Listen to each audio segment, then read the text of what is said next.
তেল আর বড়িটা সেদ্ধ করে রেখেছি, ভেজে নিয়ে সেদ্ধ করে নিয়েছি। বড়িটা হচ্ছে কলাইয়ের ডালে। তারপরে লবণ হলুদ তেলের ওপরে দিয়ে দিলাম মাছটা।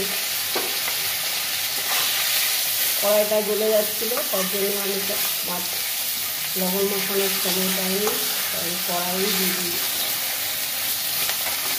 মাছ দিয়ে বড়ি দিয়ে আলু দিয়ে টমেটো করবো। একটা আলু সেদ্ধ ছিল, দিয়ে দিলাম 4 পিস। সামান্য তেঁতুলটা জলের মধ্যে দিয়ে এই গ্রেভিটা বের করে নেবো। আলু ভাজা হয়ে গেছে, ওই তেলটার মধ্যে তেল দিয়ে দিলাম সামান্য, 5 ফোড়ন পরিমাণ মতো, একটা তেজপাতা দেবো, শুকনো লঙ্কা 3 দেবো। তেঁতুল জলটা আমি দিয়ে দিচ্ছি, মতো লবণ আর হলুদ।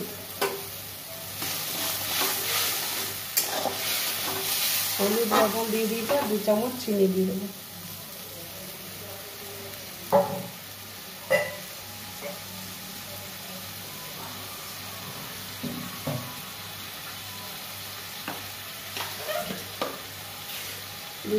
চিনি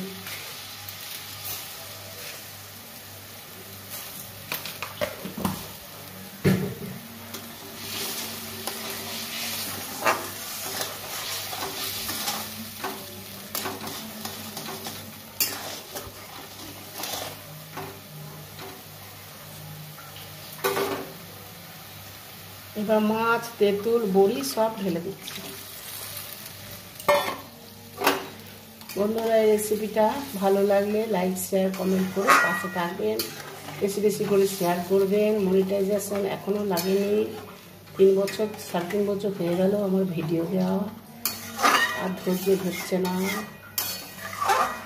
হয়তো বলবেন ধৈর্য ধরুন, আর কত ধৈর্য ধরবেন।